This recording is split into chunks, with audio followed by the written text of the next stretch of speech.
Hello, hello, hello. How are you? It's Louisa Munson from Feel Good Astrology, and this is my Sunday show where I take a look at charts of people that want me to sort of dig deep into their unmentionables for a short period of time. Each week, I try to focus on 3 charts, occasionally 4, but what I normally find is that everyone that elects to have their chart read, there's nearly always something that unifies them. And so I'm really keen to see how these things are unified. As ever, I haven't actually looked at any of the charts. All I've done is pop them into the internet, pulled up the charts and put them in a folder. And I'm going to be looking at these charts for the first time with you. And we'll be given and sharing my opinion as to what might be going on for each person. So before we get going, let's just welcome everyone. So if you've been here before, thanks for coming back. And if you're a new viewer, I really would love to know actually how you found me, but also if you like how this progresses, then please do subscribe, because that's always really cool too. But anyway, let's have a look at some of the comments we've got. I've got a couple from last week from the Ancient Mariner, who sometimes joins me on the show. But oh, and he's back with a new one as well. That's great. We've got Sunny Girl saying, so looking forward to this reading. Thank you, Louisa.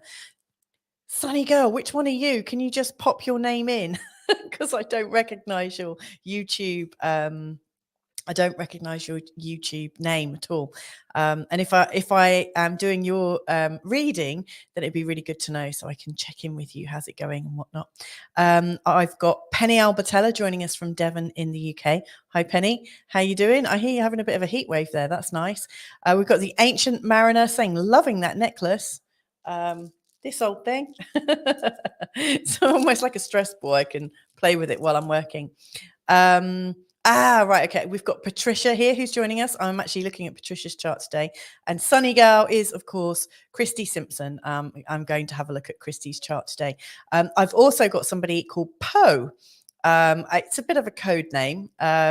So I don't actually know much about Poe. All I know is he lives in South Africa and he commutes because his family are in a different country altogether. So he works in South Africa for some of his time and then commutes for the rest. So anyway, let's, if nothing else is coming in at the moment, let's bring up our first chart, which I think is probably going to be Poe's.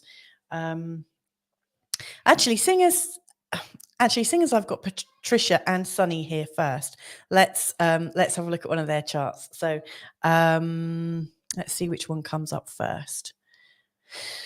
So let me just share this properly so you can all see it, and take that comment off as well. So the first chart I'm going to have a look at then is Patricia's. So Patricia has shared with me the following information.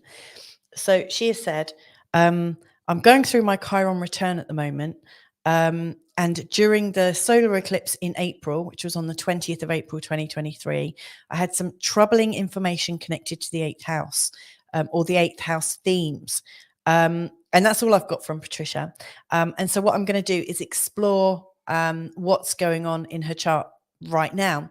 But seeing as I was given the date of, well, the solar eclipse, I'm also going to quickly check out how it looked back at the time of the solar eclipse. So as ever, what we've got here are these charts. So all the symbols in black represent the actual position that the planets were in at the time, place, and date of Patricia's birth. And then everything on the outside ring in green represents the astronomical positions translated through an astrology lens for all of those planets and asteroids as of today's date, the 11th of June. Now, when Patricia said, I'm going through my Chiron return, what that means, this symbol here that looks like a key, just double checking that you can actually see my mouse. Excellent. And we've got Poe's family on here as well. Hey. Yes, I am going to be reading Poe's chart very, very shortly. I'm looking at Patricia's chart first. But welcome. So yeah. This is Chiron here. Now, Chiron, that looks like a key, isn't actually a planet, but a lot of astrologers read Chiron as a planet now. Chiron is a comet stroke is sometimes considered a bit of an asteroid, but it's essentially it's a centaur. It's well, in fact, I've got a whole playlist about Chiron, so I'm not going to say too much about him. But Chiron is seen as the wounded healer, and as such has a really big influence when it comes to psychological damage, stuff from childhood, all of our little idiosyncrasies that everyone else can see, but we often can't see. So the difficulties that we have ourselves. Now, she's got her return at the moment because obviously when she was born, it was at 18 degrees in the sign of Aries. And since her birth, it has slowly worked its way around all of the different star signs, and it is now back to its starting position. And I've got mine coming up. It happens roughly between 49 to 51. It varies from person to person, but you know, if you're lucky to reach that age, then you will have Chiron returning to its original position. What I know from it empirically, well, what I know from it from the experiences of my clients, because like I say, I haven't gone through it myself yet, though it's in the post, is that any old wounds that you haven't quite got rid of or come to terms with, for instance, you know, let's think about some of the insecurities we might have in our life. So we might have a not good enough complex. We might think, you know, we may have been bullied. We may have experienced bullying and segregation, or some kind of exclusion. So abandonment is a really key theme. They're two of the biggest ones, aren't they? Abandonment and also not being good enough. But there's so many more. Like, you know, you might have an illness, because the wounded healer also does cover illnesses. So you may well have had a real problem with your immunity. But whatever has caused you a lot of pain in your life, if you haven't got to the bottom of it or somehow changed it and transformed it, what tends to happen as Chiron comes back, I mean, it doesn't just stop at the return, it carries on moving at the same pace that it's always working at. But for instance, with Patricia's, after her Chiron return, it's not really going to you know, its next conjunction isn't until it reaches Mars. However, it's going to go into an opposition with Uranus. It's going to go into an opposition with the Sun. These are pretty big aspects. And it will occur. So, like the first, after she was born, when Chiron, after she was born, Chiron would have made an opposition with her Uranus. And that often represents a time when we feel separation from our caregivers. You know, so Uranus is about big changes, sudden changes, things that suddenly crop up that we can't quite deal with. And they can be like a cessation of contact. You know, it can represent separation in quite a big way, like people suddenly disappearing from your life, or all of a sudden there's not as much of your caregiver around. So you see things like this in terms of first children, eldest children who suddenly you know, have a sibling, or you know, if parents move from one country to another, your whole family picture may suddenly change. And then, you know, Chiron will go into opposition with her Sun, which is about her identity. So let's fast forward 50 years. Anything from these things aren't dealt with, and this one and this one and this one here, when it goes into a conjunction with Mars, it comes round again. And it comes around in the same order. So the first thing to go will be the opposition with Uranus and that feeling of separation. After what that means with her identity, then the next thing that will come up will be Chiron going into a conjunction with Hamas. So it's really essential that what's going on for Patricia right now is really helping her to work through the things that are left over really, really fast. So it's a huge time. And lots of people, I mean, we know lots of, I'm sure you know lots of people that are really, really long in the tooth and still harbor hurts and can't get over their hurts. And so they are literally going round a second time to experience a whole heap of pain. Whereas I think, you know, most people that are interested in astrology and can see these things coming usually take some kind of action, because the last thing you want in your 50s is to be very ungracefully going through lots of psychological issues if you can help it. So the first thing I would say is, and these aspects tend to, um, with Chiron, I would say it takes a year, possibly to a year and a quarter to really fully get through it, because Chiron moves forward, then moves back, moves forward and back. So it shunts kind of slightly painfully. It could even take up to 2 years to go through the whole process of this return. I'm already starting to feel it. And my Chiron is at 20 degrees. But she's talking about it, things coming up from the 20th of April. And like you can see right now, the planets are sort of spread out over her whole chart. So let's see what things were like on the 20th of April, because she was mentioning her eighth house, and the eighth house is where her Chiron is. And here's the thing, the eighth house is one of the most painful houses to unpack things. I mean, it's a really good clearing house. I mean, it's associated with the sign of Scorpio. Therefore, it's also got a little bit of a link to Pluto, which is one of the rulers of Scorpio. And so it's a deep astrological medicine. You know, it really heals you at a very deep, profound level.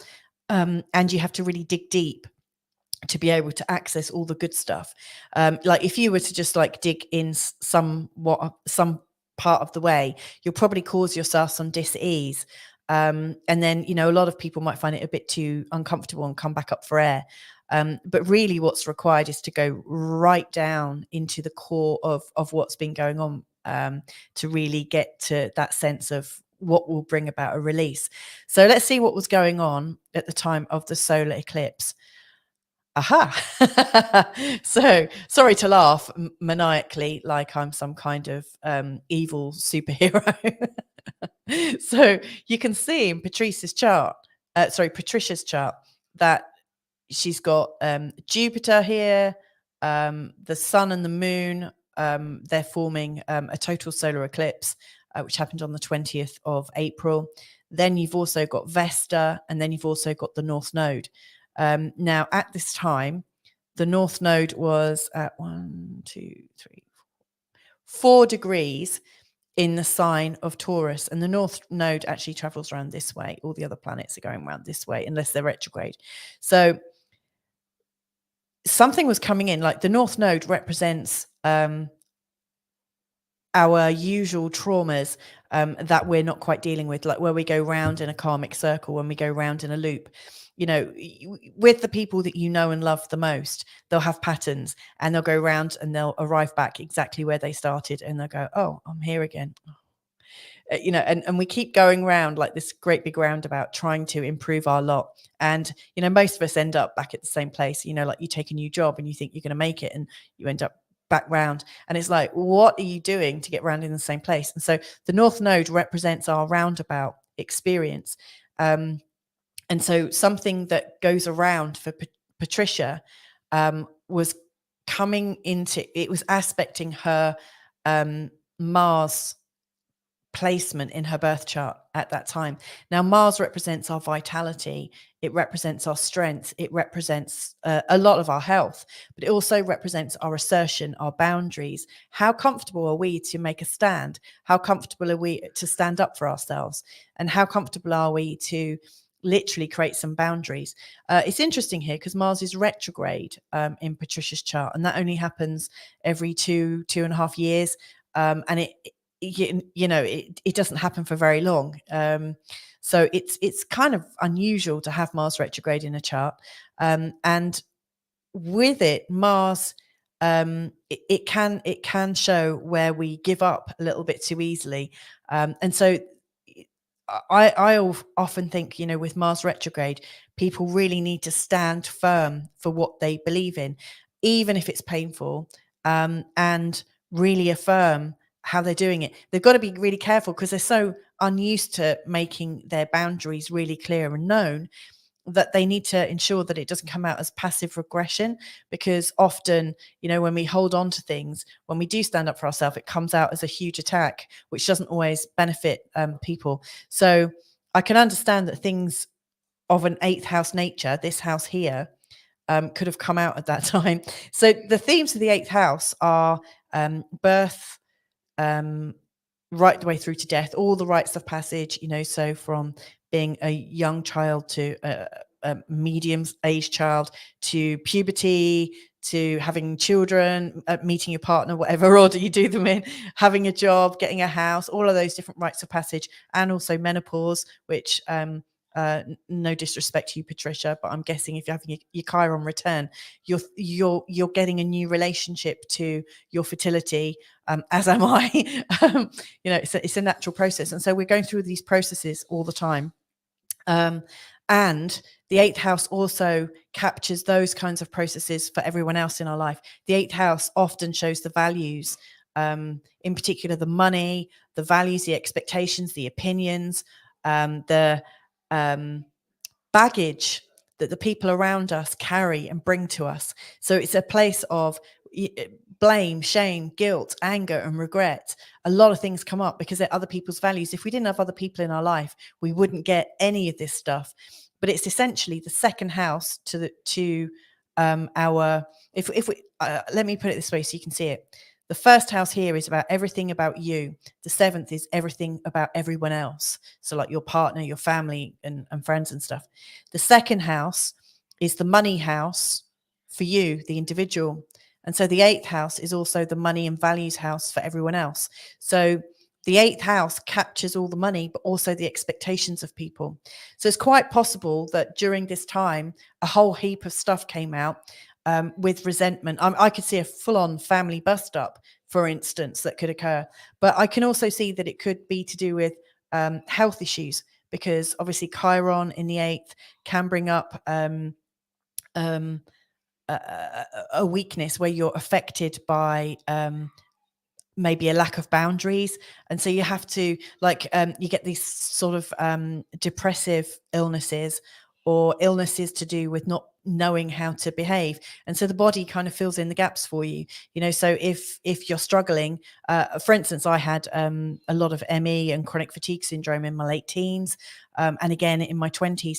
When I chronologically trace them back, I realized that my psychology at that time was also really giving me a predisposition for that kind of illness, because I was saying to myself, I don't think I can do this. I don't know how to take the next step, blah, blah, blah, blah, blah. So I was kind of talking myself into these illnesses. So you get a lot of psychological illnesses here, depression and anxiety and things like that, but also a lot of aggro from the people in your life. And the eighth house also captures things like inheritances, sorting out things, really big life stuff, life-changing stuff. So having the sun and the moon here at the same time, which is a new moon, but it was actually an eclipse as well, because it's the new moon and the nodes all together at the same time. This is big. This shows like a reset. This shows a huge impetus, a huge energy coming in, and it's all focused very, very closely to the Mars, but also because here's the other thing, that was on the 20th of April. Patricia here is actually born on the 20th of October. So it's all in opposition to her sun, which is about her identity and her money, because hers is in her second house. And it was also in aspect to her Uranus, triggering one of her first Chiron return problems, which is most likely some form of separation, some form of anxiety around separation, some form of anxiety that's cropped up because of a separation from a caregiver or somebody that you love. So there's a lot of things going on here. As I look at Patricia's chart as well, I'm just seeing if there's anything else that might fit into this pattern. See, when we had the total solar eclipse aspecting this area of troubling news, troubling behaviors, anxiety, and possible bust-ups, because wherever Mars is shows where we have to take a stand. And, the eighth house is definitely about family baggage. But it's also, all of these planets would have been in some kind of balance with her Sagittarian planets here. So I do think whatever's come out will be releasing it. And she's also got her moon in a fire sign. So there's this sense that there's also a release going on, which I really like. And it's an ideological release, because the fire signs are all about inspiration and ideology. So what I'm going to do now is just have a quick look at what's changing right now. And it's interesting, over like last week, I couldn't record because I had tonsillitis.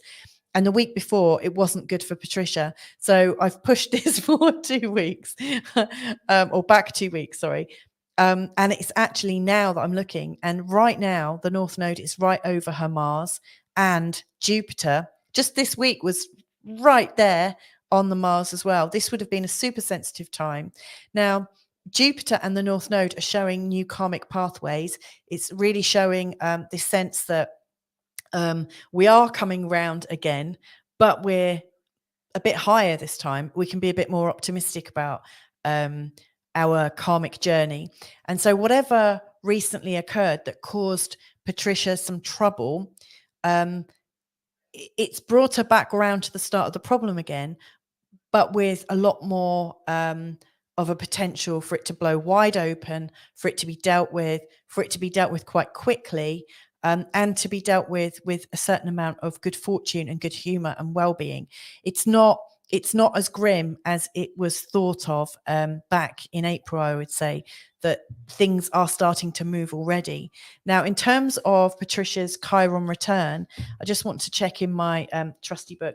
I'm sorry, I'm not even checking the comments, so I don't know if Patricia's already said, stop, you go off on the wrong track. But let me just see where, right now, Chiron's moving beyond her Chiron up until the 24th of July, and then is going retrograde. Interesting, around that time, Venus is also going retrograde, so it's quite a big day. It's going to be back right slap bang on your natal Chiron. Pretty much from the first week in September, right the way through to the first week in October. So you may well find there is a second attempt or a deepening of what was going on in April. You know, it might feel like there's some more news that changes things, and you have to kind of re-look at everything again with a fresh set of eyes. But it's not to completely crush you. It's just to really, it's almost like saying, okay, what you've already dealt with has been semi-successful, but not quite there. And then just after Christmas, Chiron starts to advance towards your Chiron again, but doesn't reach it fully until, hang on a sec,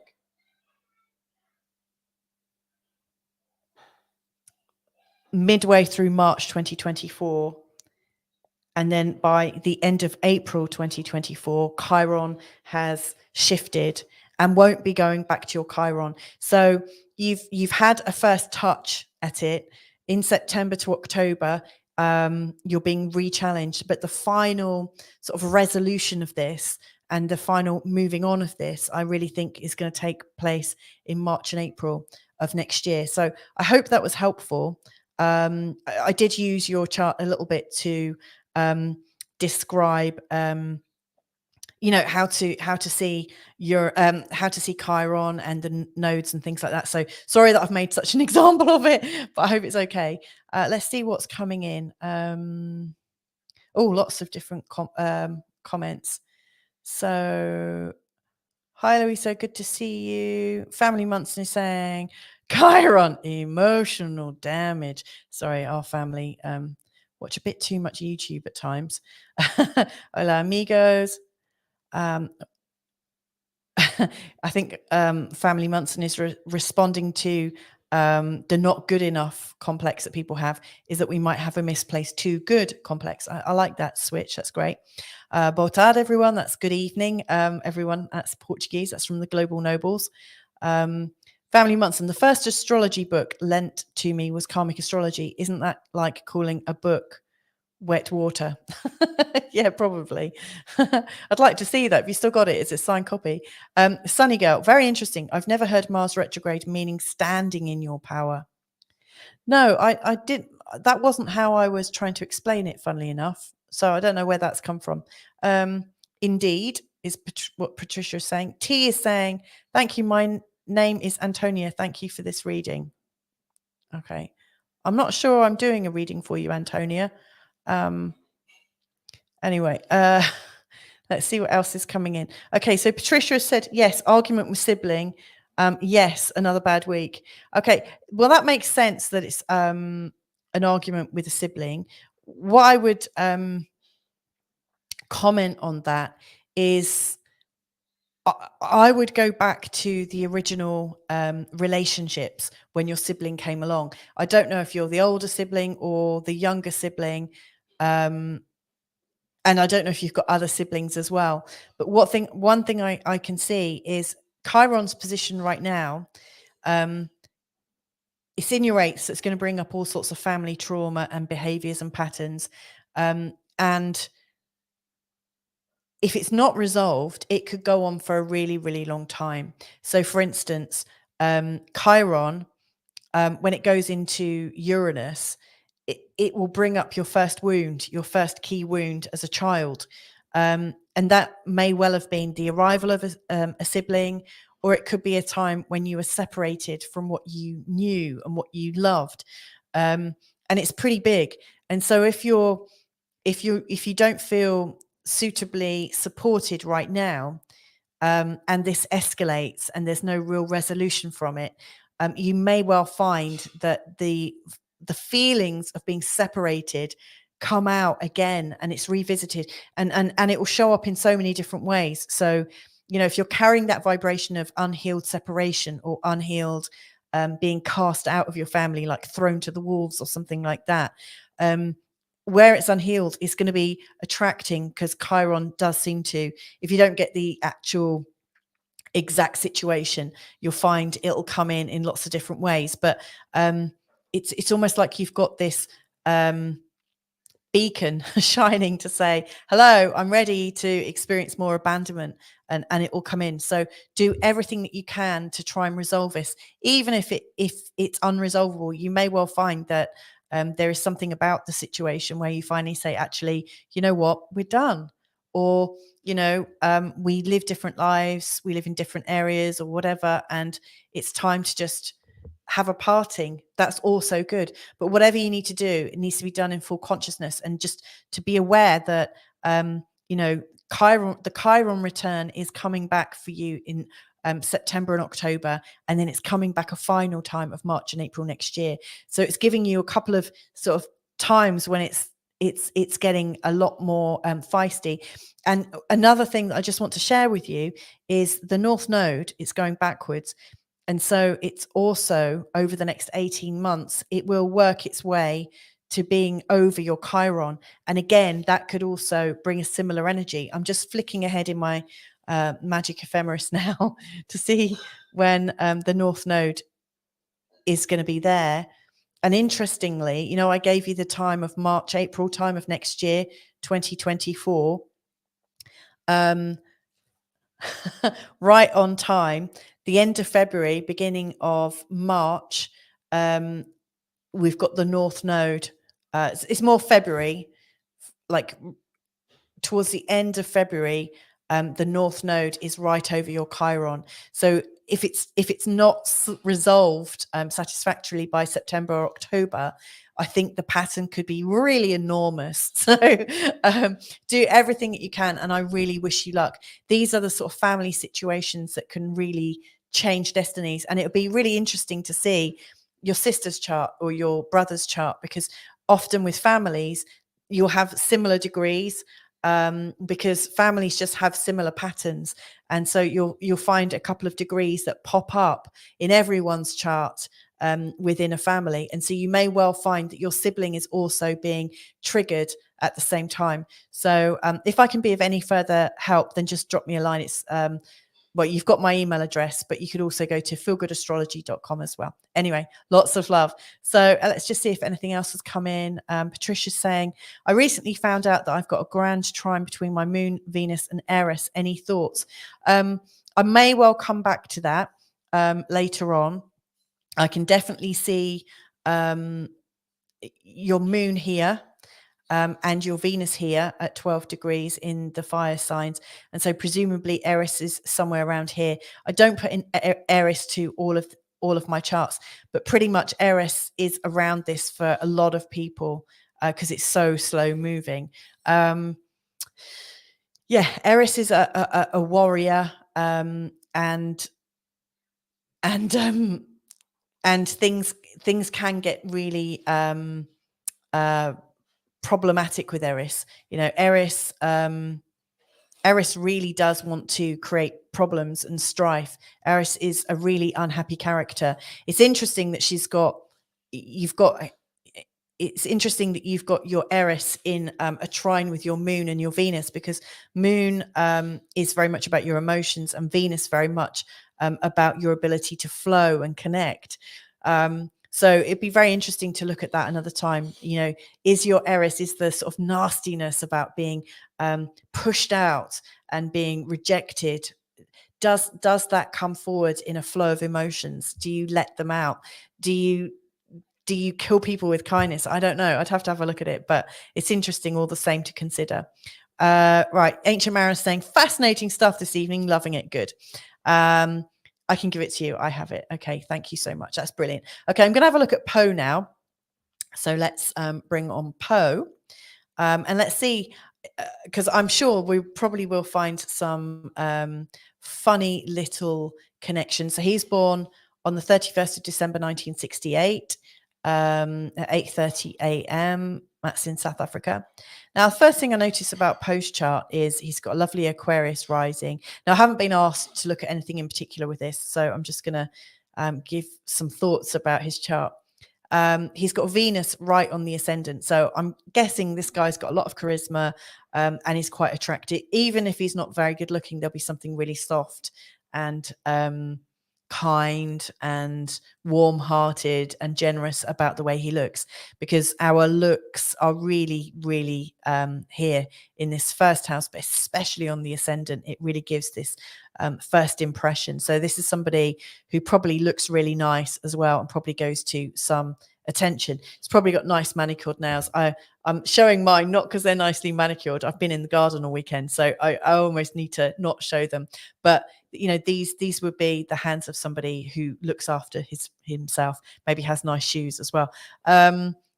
However, this is also in the sign of Aquarius. Now, Aquarians aren't necessarily known for being classically styled or necessarily that worried about their image. They're a little bit eclectic, and their energy systems can be really quite different and quite unusual. So probably what I would say is he's got an unusual friendliness. There's something that's striking about him, but also something that is very reassuring about him. So I get the impression that people probably think they've met him before, that they know him, that they really feel a connection.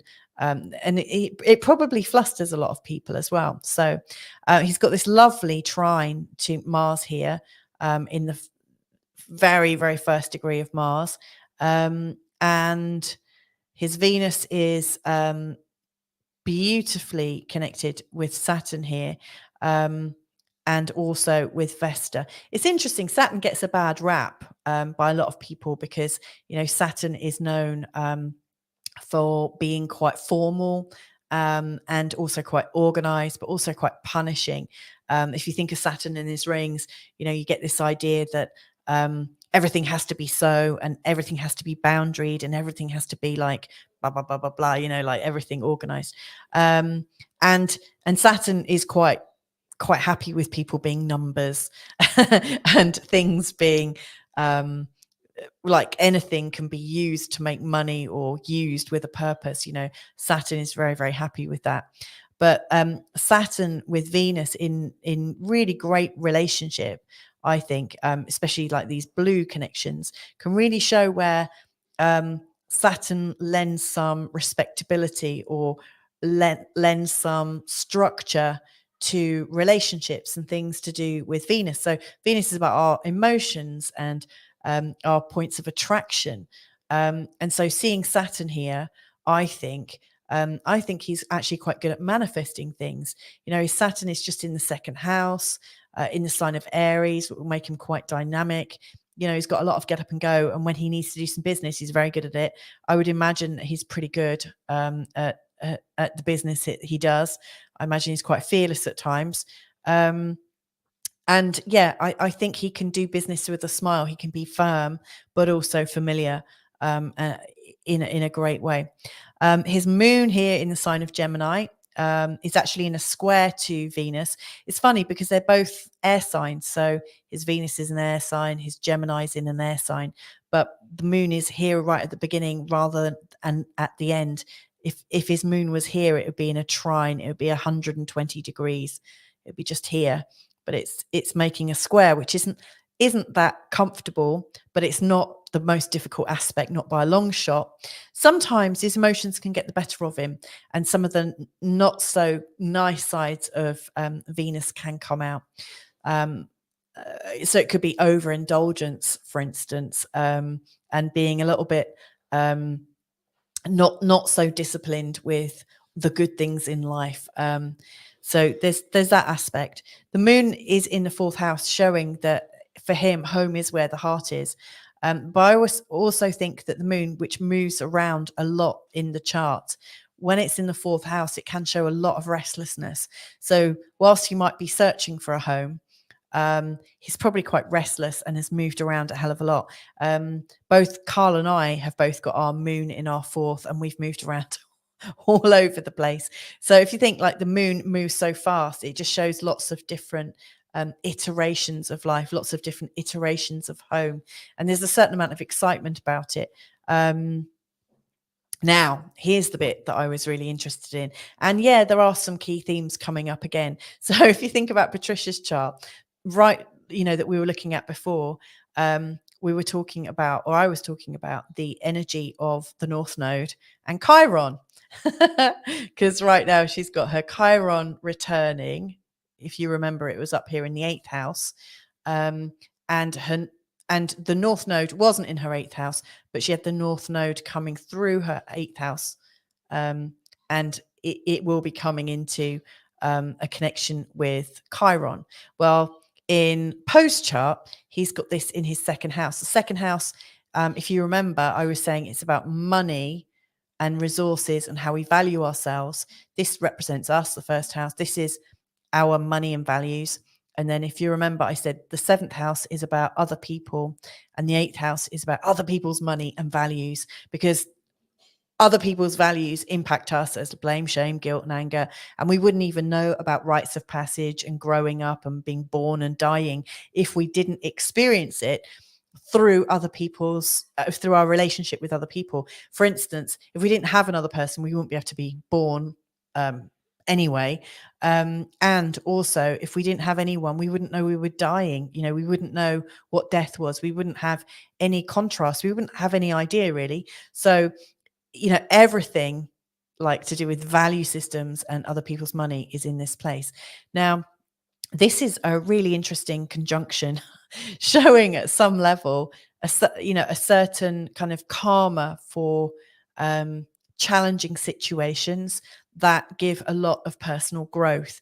And it could be illnesses, because like I said, Chiron is the wounded healer, but it could also be kind of psychological issues that, there's a particular pattern that comes round for Poe, in particular when the North Node comes round, is in opposition, or is in one of these square positions. That could be quite challenging.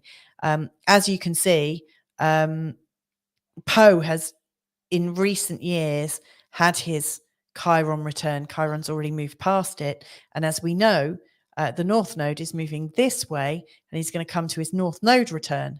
So there are some similar themes, to do with healing unhealed wounds and also resolving the patterns of karma, if you believe in karma. But if you just think patterns, repeating patterns that come up in life, there's a lot of that going on. Now, there's a lot of stuff going on here. I really like this. So you don't see this very often. Jupiter in a conjunction with Uranus. Now, we had Jupiter in a conjunction with Uranus last year in the sign of Pisces. This year in the sign. Hang on, where are we? I'm thinking of Jupiter and Neptune now. Uranus is in Taurus, isn't it? We're going to have a Jupiter and Uranus are coming into a conjunction in April next year in 2024. And this will absolutely suit Poe's disposition. of slightly risky, slightly expansive, fun situations and a insane level of creativity. So like Uranus here in this conjunction is about spontaneity, new thoughts, new consciousness, expanded awareness, shocking ideas. There's a lot of shocks and separation in terms of his consciousness. Like, you know, he'll have one idea and another and another and another. And it might be that he also has this tendency to receive a lot of different information and lots of different family shocks, given that the eighth is where he's got it. But Jupiter inflames situation, but also magnifies it and brings us hope and brings us optimism and brings us a chance for a really big growth. So he's got these two together in the sign of Libra, which is ruled by Venus. And next year, these two planets are coming together right down here at the angle to do with his home. Which is in the sign of Taurus, and Taurus is also ruled by the same planet, Venus, as is Libra. So do you know what? I think, Poe, I don't know if you're planning on moving to the country where the rest of your family are. However, I actually see that around the end of April of next year, with Jupiter and Uranus coming together at just this point, this is really showing a new situation in terms of where you're living, a new situation in terms of exciting living, a different kind of living, living with more more hope and optimism, more fun, more spontaneity, also a sense of a lot more creativity. So that sort of artistic creativity that you currently have will be amplified. I have no idea what you do for a living or how you work. I imagine you've got quite a bit of aptitude with money, I would imagine, especially seeing as you've got this in the eighth house, which is about other people's money. It could be that you working in derivatives or commodities or stocks and shares and things like that, or in, you know, I could really see that you would work in you know, financial products. However, I could see that you would be really deeply creative and have some kind of really extraordinary talent. But I see it all coming into a fruition. So if you've got any ideas now, especially exciting, creative ideas in terms of business, I would start developing them with a planned idea of, this is when I want to launch it, this is when I want to bring it out. But mainly I'm seeing this as a change for the home. Something else I wanted to focus on as well, his north node is at 4 degrees in the sign of Aries. His south node is right in between his Uranus and Jupiter conjunction. So this is a very, very sort of fated karmic place. Now, the North Node shows what patterns we're coming into, what karmic patterns that we go round and round, and we're always being challenged to learn a little bit more. The South Node really shows what we've already learned. And some astrologers think of the South Node as a place of past lives. That depends if that's your thing or not. But it really also represents what you already know, what you seem to have a really good skill or aptitude with. So where I was talking about his amazing creativity and his ability to go with changes quite quickly, really big changes, and do it in quite an inflated way, and also in a creative way. And it's in the eighth house to do with other people's money and wealth, and also taxes is covered there as well. He could actually have a real talent for the stock exchange, or playing around with crypto and things like that. Uranus is especially related to the stock exchange and cryptocurrency. So I don't know what Poe does, but whatever he does, he has a real aptitude and talent for it. A few more things then that I think are worth pointing out. Poe will be coming up to his Saturn return, not just yet, but it's in the post in the next 3 or 4 years. That will be the next big challenge, I would say, because he's gone through his Chiron return. After the Chiron return, the next one really is, I think, the Saturn return, which is where, you know, he may well realize that he's been building a life for himself that is imprisoning him. So what I would say as useful advice, Poe, is if you are moving out here next year, you've got to think as big as you can. Don't limit yourself or try to make things too small or too tight. Give yourself a lot of wriggle room, give yourself a lot of space for you and your family to move around in, because when Saturn returns come, we often realize where we're imprisoning ourselves, where things just feel a bit too tight around us. By all means, let go of what's not for you. Definitely do that, because at the time, and you come up to your Saturn return around about the age of 58. It's a time when we often slim things back, pare things back, so that we're not overburdened with heaviness. So what I would do is keep it light, keep it exciting, keep it original, keep it just keep being dynamic, and understand to let things go. So when your Saturn return comes around your around here, around the age of 58, hopefully you won't be too badly overburdened. Now, I realize, just in having these little pop-up looks at charts, most people would start and say, oh, I see you're a Capricorn, and you've got your moon in Gemini, and you've got your ascendant in Aquarius. That's definitely one way of looking if you want to look at the conditions that somebody was born with, and how they might, like where their personality might be set. But in these really short little bursts of looking at a chart, what I'm really focusing on is what's going on now. And you can only really get that from seeing where all the planets are, in green, in relationship to where they were at the time, place, and date of birth. So there you go. I hope that was useful, Poe. Let's just see if we've got some more comments coming in.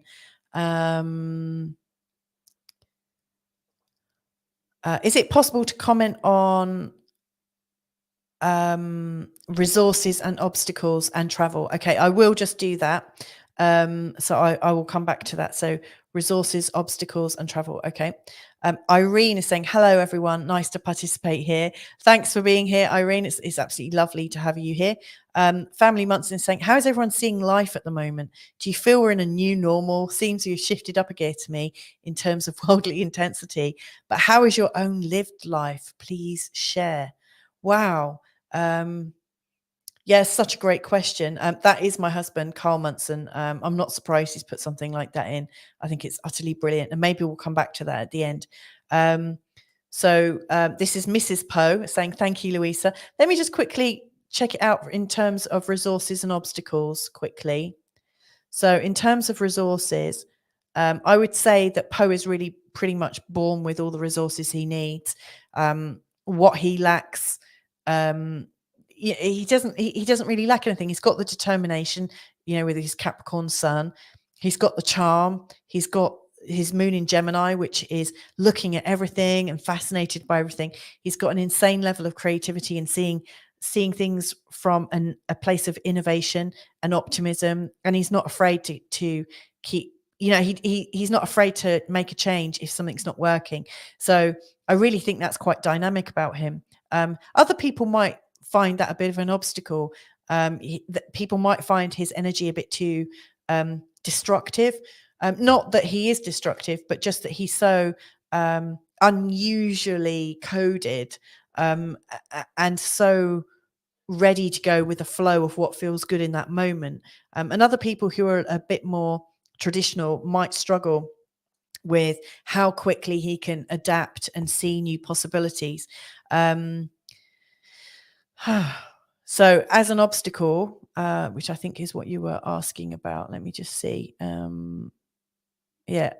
Obstacles. Yeah, his resources, I would say, is his personality. In terms of travel, well, I think Uranus being here right on the angle to do with his home is an indication that he's not stuck at home that much, that he wants to move around a lot. And when people become expats, they often have a long-term shift here in their home, showing that something is changing about where they're living.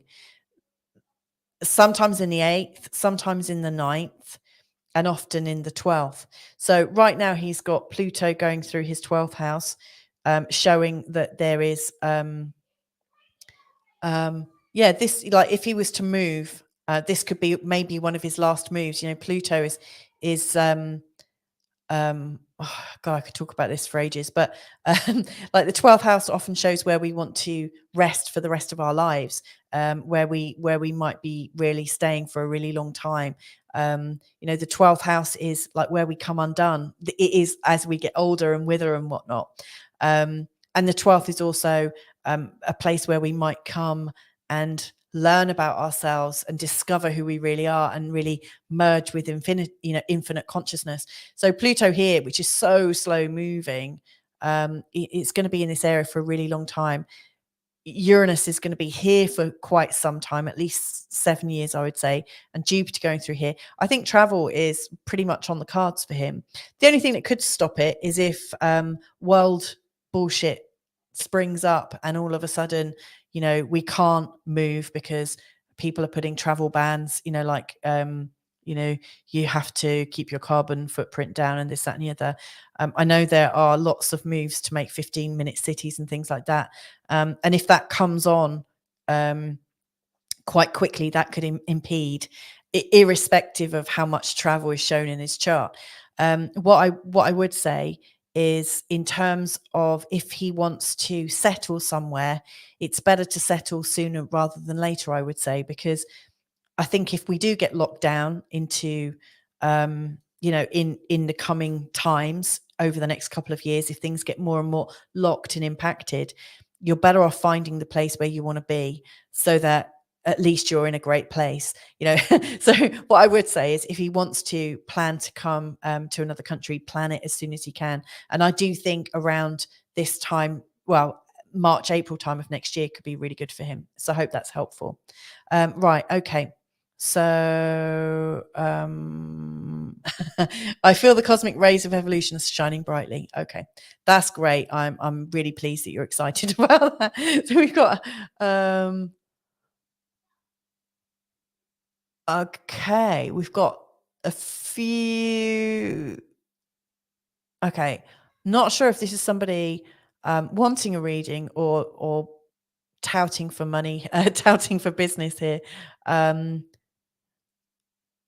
It looks like the same thing has just been shared 4 times. So I'm actually Roy Klin. I'm afraid I can't look at your chart today because I'm busy. I've already got my 3 slots. But if you want to send me an email, Louisa Tanner Munson at gmail.com, I'll have a look for you. Okay. Patricia is also saying, yes, it's time to leave Canada. So yeah, I do think there's going to be some changes for you, Patricia. Okay, so last of all, then I'm going to be having a look at Sunny Girl's chart. So let me just find Sunny Girl's chart. Where is it? And Sunny Girl is actually Christy. So I'm going to bring up Christy's chart right now. And again, I haven't looked at it yet. Now, Christy, let me just bring it up onto the screen so you can see it. Oh, you've been waiting so patiently. Thank you so much. Sorry if you can hear shrieking in the background. That's my 7-year-old who suddenly thinks she's a teenager and is yelling at her younger brother. So I'm hoping Daddy, i.e. Family Munson, if you're listening, can you sort the kids out, please? So Christy is saying she's interested in the North and South Node. Isn't that interesting? And Pluto, and ongoing spiritual transformation. Okay, well, this is interesting. I say there's often a link between things. So let's have a look. Oh, yeah. So Christie's chart, we've got her North Node here at 29 degrees in the sign of Cancer. And the South Node, it's not showing on these charts, but they are 180 degrees away. So it's exactly opposite. And so if her South Node was being shown on this chart, it would be here at 29 degrees in the sign of Capricorn. Now, so she said, I'm interested in the North and South Node and transiting Pluto. And that's what's on the outside here. So this symbol is Pluto. And for those of you that have been watching Pluto for some time, I have just put up a new playlist all about Pluto. So if you know where Pluto is in your chart, or where it's transiting in your chart right now, you can look up the right podcast to listen to and find out some information. But anyway, so Pluto moves really slowly. And just to go this 30-degree space has taken Pluto 15 years. He does an elliptical orbit, and in this next phase, as he goes through the sign of Aquarius, it's taken him 20 years. And then it's like more when it goes into Pisces. So some of us here won't even be alive by the time Pluto goes into, Pisces or Aries. Hopefully we will, but who knows?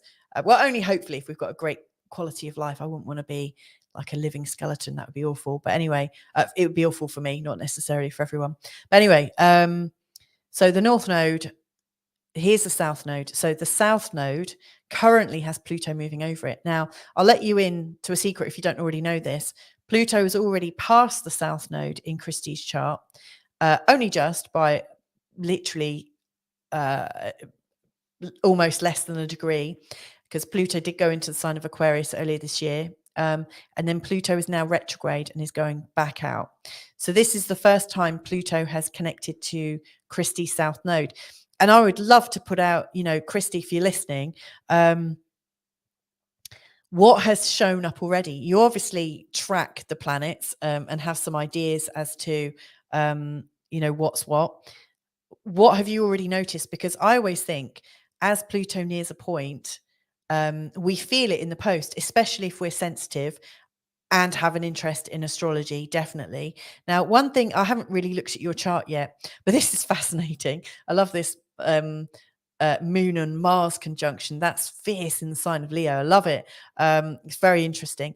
Just having a quick look to see what else. Oh yeah, Saturn and the Sun in Aquarius. This is an interesting opposition, isn't it? Thankfully, Pluto's not going to get there for some time. That's helpful. Give you a bit of time.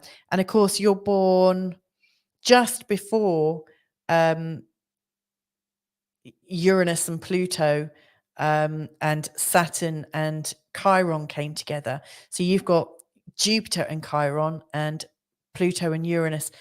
They are in a conjunction, but not really, really tight. People born in 65, 66 and 67 have really got it quite dynamic in their charts. But yours is fairly dynamic because, Virgo and Pisces, you've got your ascendant and the descendant through these signs. So there's a lot of different things. If I was going to read your chart, Christy, I would take some time on it. There's a lot going on. But anyway, you want me to focus on the North Node and the South Node. So the North Node, like I've mentioned in the previous ones, is about where we're going and the sort of destiny, the patterns of destiny that come up, often showing up as a cycle, where we go round and we often find ourselves back at the same spot. So even when we do make a change in the direction of destiny, the direction we're going in, we often find ourselves still thinking the same thing. Like, you keep moving and thinking, oh yeah, this time next year I'm going to be in this new house, and then everything's going to be, and then you get there and you're still thinking the same thing. So it's like that kind of loop. So that's the North Node. It's always showing you where you're kind of heading, but maybe not getting. And it also shows where there might be a bit of a life challenge. The South Node is showing what you've already got under your belt. It's showing your psychic experience in terms of what you're really good at, like your talents, the things that come really easily, the things that you just naturally do easily. They're all represented by your South Node. And it also is, I think of it as a point where it might represent something about our like a good love. Like when I look at partnership charts like Synastry, where you're comparing one person's chart and the other in terms of a romantic relationship or a parent-child relationship, if someone else's planet is on your South Node, it usually shows there's this sense of knowing, like you've done something before, you've come in with this sense of a relationship. And I've noticed in many charts of people that are connected that there's a South Node connection. And also, this is the vertex. We also usually have an anti-vertex connection as well. But anyway, that's aside. So it's quite possible that at this time you may well meet people who remind you of people from the past. I mean, I would say, first of all, it takes Pluto a good couple of years to pass the point. So he's already gone on to your South Node this year, and it is right now right on it. And he's going to take his time over it. Like from January next year, he will be moving out, but even then is still going to be really connected to your South Node. But the good news is, whatever's really sort of coming off at the moment, by the end of January, it starts to relieve itself. It starts to move beyond that pattern. So I would be interested to know what sort of sensations you've had so far. It's in your 5th house, which I think is usually a place where things can resolve. However, the 5th house is about everything that we create. So if there was something going on with, I don't know if you've got any children, but there might be a situation that is pulling you back into what you know about your children, like a past event that's coming up again. Pluto represents control, and it shows usually what we need to yield to at some level. Pluto shows us where all of a sudden it's not okay for us to assume too much power. So for instance, like when Pluto challenges your sun, or which you will have coming up. I've had Pluto over my sun. My whole life collapsed at that point, I have to say. Not my physical life, but my money, my long-term relationship, my job, and my health. It's like it all crashed at the same time. And I can clearly see it needed to, because the sun represents your identity, and it represents who you think of yourself as being. And Pluto came along to say, hang on, Louisa, you're clinging on too tightly to your identity here. You need to yield to it. You need to give back. You don't have all the power. And it's like life comes in to just rebalance it, so that you're not so powerful. Because if we were fully in our power all the time, and pushing to assert ourselves, I don't think the world we're co-creating would work very well. So Pluto comes in to humble us, and it usually comes as a slap in the face. But it's not on your identity, your sun. It's on your creations. It's a thing that you're creating, and it's also on your South Node. Now, I would imagine with the sun here and Mercury, and also Saturn, that you're quite creative. I mean, Saturn is the ruler of Capricorn and Aquarius, and you've got, like Saturn is in its own sign in the 5th house, and the 5th house, God, what's it called? Doorway. There we go. I can't cusp. The 5th house cusp is in a Saturn ruled sign. So you've got an ability to create things that have a certain amount of longevity or structure or form. There's a lot of almost like if I was to describe it, I would say you've got this ability to create form in a really classical way, to create something of beauty and endurance, and something that's practical. I would say that you're somebody who can create something that's really fit for purpose, and really beautiful. And it's almost like you have this gift that other people don't have. It's like you have this ability to, like if you were to see photos, like if you're a photographer, let's just say, you'd be able to say, right, that's the focal point. This, if you put the focal point here, it will balance out so much better. But you have this insight to be able to know how to resolve something, in terms of form and shape, and to create something that outlives itself. And if you've got children, then I imagine you've been doing your best to raise functional children, healthy children that are well-rounded and grounded. And so, you're not about being all fanciful and up in the air and this, that, and the other. You're really wanting your gift to the world, which could be your hobbies, could be your children, could be I don't know, it could be all sorts of things that come from your womb, or your place of intention. Like a lot of people will say the sacral chakra, i.e. the womb area, is that place of creativity. It's the place of life. It's what springs forth from us. It's our inspiration. It's our ability to be playful. It's our ability to be innocent and joyful. You have a lot of energy here. And right now Pluto is here over your south node here. All I can really see is that your usual ability to be able to rely on tried and tested methods that you know in your heart work, all of a sudden things aren't quite working so smoothly. Pluto's almost challenging you, almost handicapping you. I don't know if that's the right term, but it disabling you.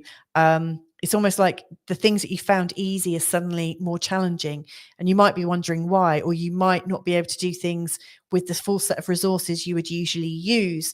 And it's like Pluto is getting you to be a bit humble and to say, look, you can do this even without. You can do this even with this challenge.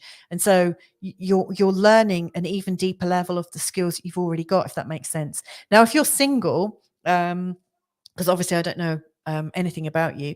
If you're single, like the fifth house also shows us where we might be dating, like early dates and meeting, and because all creativity flows from this sacral area, and of course sex and intimacy and sensuality also come in this area too.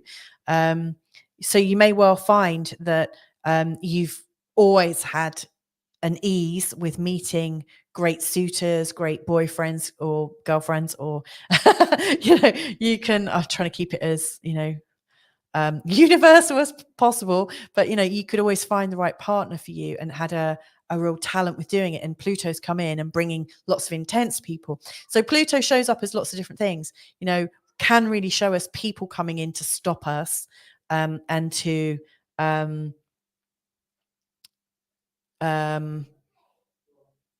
I don't know, consider where we're not all powerful. Pluto can also show up as a fear that's arising from an outside situation. It usually shows where we are cut down in size somehow. Pluto is also in opposition to your North Node as well, which I haven't even considered yet. So to me, what I would say is you probably are not struggling, because I wouldn't want to say that I haven't looked at the whole chart, but I would say there's probably some old issues coming up. What I would say is whatever's coming up for you right now, what does it remind you of? Because the South Node is really saying you've dealt with this in the past. You've dealt with patterns, like these karmic patterns.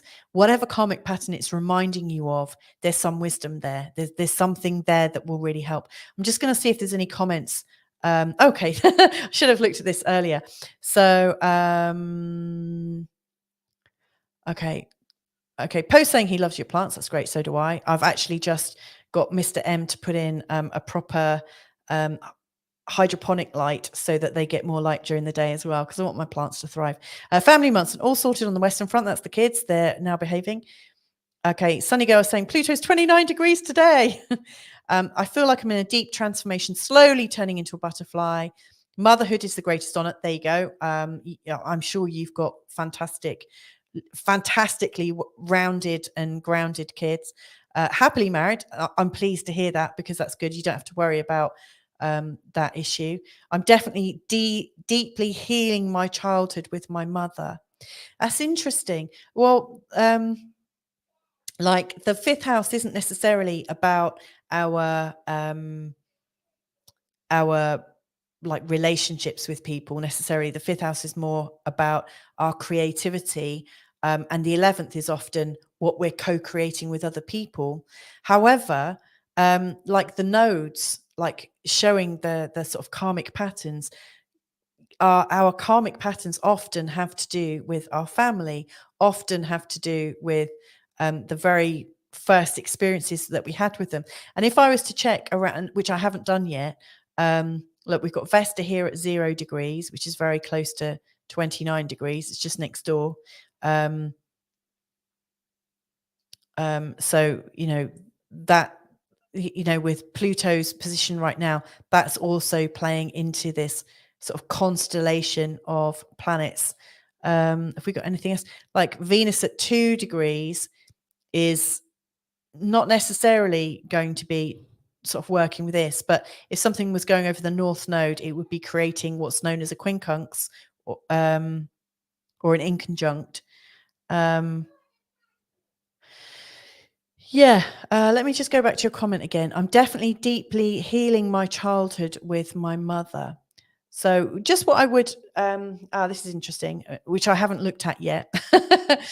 And I would say this might have slightly more to do with the fact that Saturn is coming into a conjunction with your Chiron, which is our childhood hurts and wounds, in particular in the sign of Pisces, which is very much about what we can't define. The sign of Pisces is like a needle in the haystack. And so if you've got wounds in the sign of Pisces, it's really difficult to put your finger on where it originates from. Pisces is such an unboundaried sign. And then you've got Jupiter here as well. So Saturn coming into this alignment. And right now, Saturn is, I think, almost at 9 degrees, 7 degrees, but it's really, really close. And it's going to be dancing around this area for quite a while. How do I know? Because my moon is at 9 degrees and my Jupiter is at 12 degrees in the sign of Pisces. So I'm already getting the experiences of Saturn in my chart. So that is definitely something that is very showing wounds and where we're learning, because Saturn is all about our learning and where things are a bit tough. And where there's not much yielding. So having Pluto on your south node, which is about your past and all the wonderful things that have come into you, but it's also about your past, and also Saturn connecting with Chiron, that's huge. And later, once it's gone over your Chiron, it will go over your Jupiter, and then it will go over your descendant, which is very much about your relationships with other people. Now, one thing I haven't shared is that Saturn is one of the planets that I would use to represent a parent as well. So, Saturn, has some resonance with mums now, and also dads, but it's the parenting energy. Now, I often consider Ceres as being the mum, because Ceres here is also known as Demeter. She's Mother Earth. Now, isn't it interesting that Mother Earth in your chart is right on the ascendant? It's really, really close to the ascendant of 15 degrees. And Saturn, not only is it going over Chiron, and by the way, you can see that Ceres here, her mum, is in an opposition to Chiron and Jupiter. So, and your mum is also in a conjunction with Pluto. So I imagine, Christy, that your mum is actually quite a strong character. Showing up in your 12th house, that is a place of guilt and anger, and a lot of guilt trips and things like that can occur in this area. It's a place we try to come out of because it's just not comfortable. So your mum is showing up as a very, very strong person, possibly someone that she may not have thought of herself as manipulative, but you may have experienced her as quietly manipulative, passively manipulative, and it would have been very difficult for you to assert yourself, especially given that you've got this very strong Moon and Mars. I imagine that you would get really angry with her, and then she'd be like, "Oh, how could you do that to me? How could you do that to me?" So I imagine there's a lot of difficulty in knowing how to become a woman, and become an amazing woman when you see somebody that maybe is strong, that you see as strong, but maybe that isn't openly strong. Does that make sense? And then to see that that's in opposition to Chiron, and Saturn's right over here at the moment, I would say this is really playing into it. I think with your Pluto and South Node, you can probably get some support from your children here. And you might choose, like in the healing that you're doing with your mum, you may well set the intention that it stops here. And so whatever patterns come up with you and your children, you can correct them in real time. Yeah, I hope that's helpful. I'm just seeing what else. I would say I'm going to leave it here. I'm just going to see if there's a final comment. Okay. Bang on. My mum, very guilt and shame oriented. Yeah, I figured as much. That's quite tricky. Bless you. It's a big one, isn't it? Because we really want to be loved by our mums, and we really want our mums to show us love without somehow um, kind of putting a price on it, like charging us for the pleasure of being their kid. Some mums come with a cost. So I'm very sorry that's difficult. Anyway, I hope that's been helpful for everybody. And of course, if you would love for me to have a look at your chart in the future, then just drop me a line. It's Louisa Munson at gmail.com. You'll see my address down in the comments below. Last thing then, there and in reference to Carl's message earlier, a family Munson, let me just bring it up. So he said, how is everyone feeling and seeing life at the moment? Do you feel there's a new normal? Seems like we've shifted up a gear in terms of worldly intensity, but how is your own lived life? Please share. I don't think anyone has shared there, but yeah, there was a joint theme that came up. So we had North Node, South Node. We also had Pluto, Saturn, and Chiron, mainly the North Node. Now, if you're interested in the North Node in your chart and also Chiron in your chart or Pluto in your chart, if you go to my playlists on the Feel Good Astrology channel, you'll see that there's a playlist for North Node, a playlist for Saturn, a playlist for Chiron, and for Pluto. And all you have to do is find out where they are in your birth chart, either, which house out of the 12 houses they're in, and then pick that particular one. So like Chiron in the first or Pluto in the fourth, and have a listen.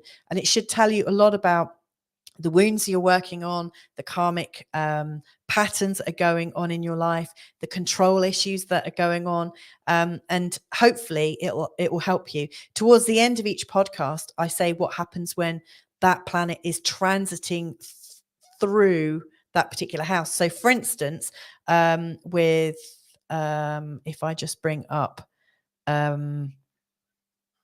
Christie's chart or Sunny Girl's chart right now, she's got Pluto going through her fifth. So if she was to listen to Pluto in the fifth house, that would also give her an idea as to how to get some healing from that. There are some huge patterns going on, so I hope that's helpful. I am thinking very soon that I'm going to start a weekly show again, maybe twice a week, so stay tuned for that. But if not, thank you so much for joining me here today. I hope you enjoy the rest of your weekend, and I hope to see you again real soon. Lots of love. Bye for now.